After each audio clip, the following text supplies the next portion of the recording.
Could we one day see Morbius go head to head with Spider-Man? When would you like to see it?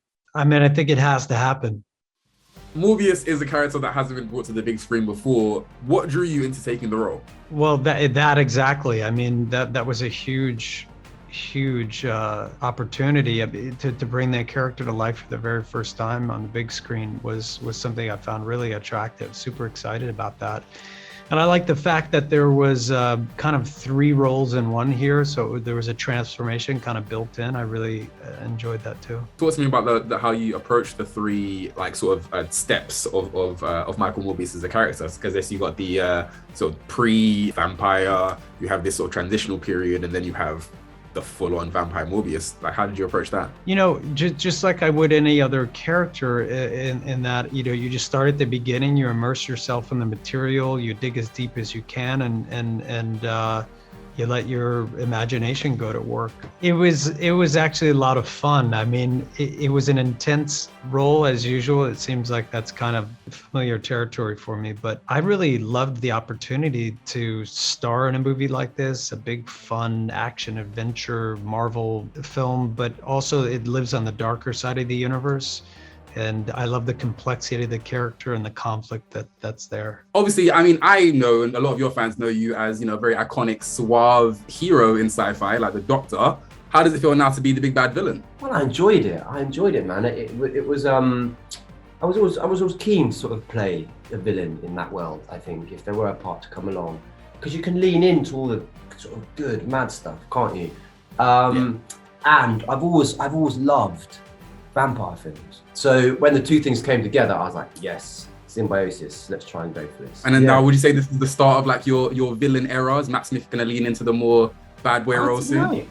It depends, you know. I mean, it depends what comes along as an actor. You never know. You never know what part, if you're going to get a part, is going to be out there. So fingers crossed. I'll take it where I can get it, man. What was it like working with Matt Smith? Were you a fan of his projects before? It was wonderful. I mean, he was perfect for the part, and you know, we had you know, I think we both were looking forward to getting in the ring with one another. You know, we both recognized the opportunity.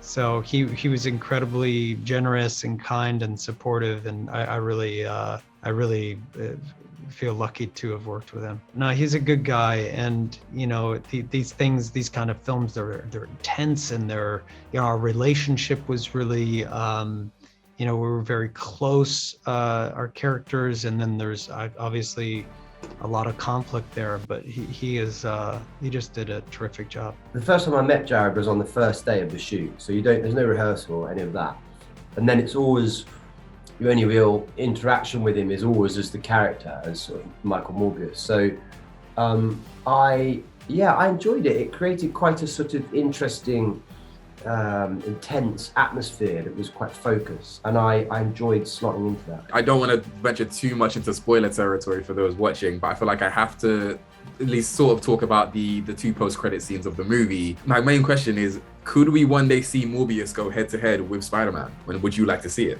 I mean, I think it has to happen. I think it has to happen.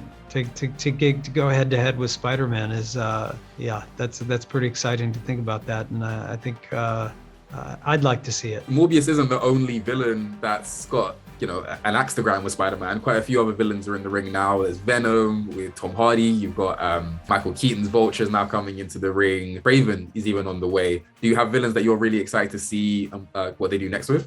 Yeah, absolutely. I mean, you know, Tom Hardy's done such a great job with Venom, and Tom Holland is just crushing it with Spider-Man. But there's a lot in store, a lot to come, a lot of incredible actors, and you know, with these iconic characters, and I'm excited to see what unfolds. As am I. And do you have a favorite Spider-Man movie? I love what they're doing with these recent films. I mean, I think it's just quite astounding that it's grown into what it is, and there's so much potential there. Oh, favorite Spider-Man movie. I thought the one before last was really great, actually, the Tom Holland one, and I like the first Sam Raimi one with Tobey. I thought that was cool. What's your favorite Spider-Man movie? And probably, if we want to count this, Into the Spider-Verse, the animated movie, I've got to give a lot of love to That's great, actually. That's a great film.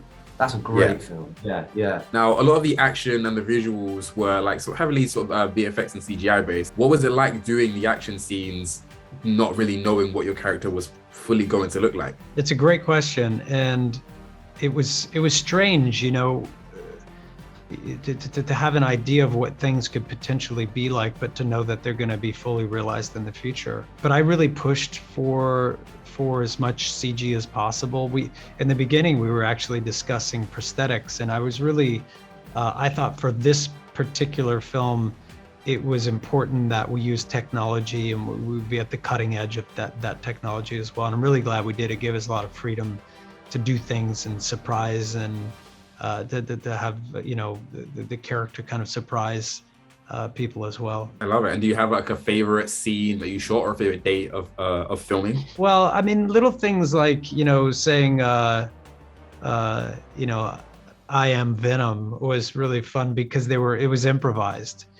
And, you know, those are always magical moments because, you know, you get on the set, everything's kind of, you know, you do a lot of work and preparation, and then you let go and you try to make some mistakes, you try to break some things and see what happens. And, you know, those experiments are always a lot of fun. The great thing about this is we've been waiting for 3 years for this film to come out, and, you know, it's finally here on April 1st in theaters. I'm really proud to be a part of a film that's exclusively in theaters. I think I'm a big believer in theaters, and it's nice to have a film that's supporting that as well. But look, it's a big, fun, action-filled Marvel film, but it's also on the darker side of the universe. It explores some other genre, some horror elements, and you know, I go through a pretty big transformation in the film. I start off very sick and frail, and then I get strong and healthy, and then ultimately monstrous and really powerful. So those things, I think, they fascinated me, and I hope that audiences enjoy that too. Switching gears ever so slightly, 9 years ago or so, your old buddy David Tennant joined you in the Doctor Who 50th anniversary. With the 60th anniversary around the corner, can we expect Matt Smith to be donning the bow tie one more time to bring back 11? I don't know. When is it? When is the actual 60th? Is it next year? It'll be 2023. 2023. Yeah, so wow, it is actually 2023. I don't know. No one's asked me. You know, that's hypothetical. You know, I'm dealing in the literals here. They got to ask. I don't know.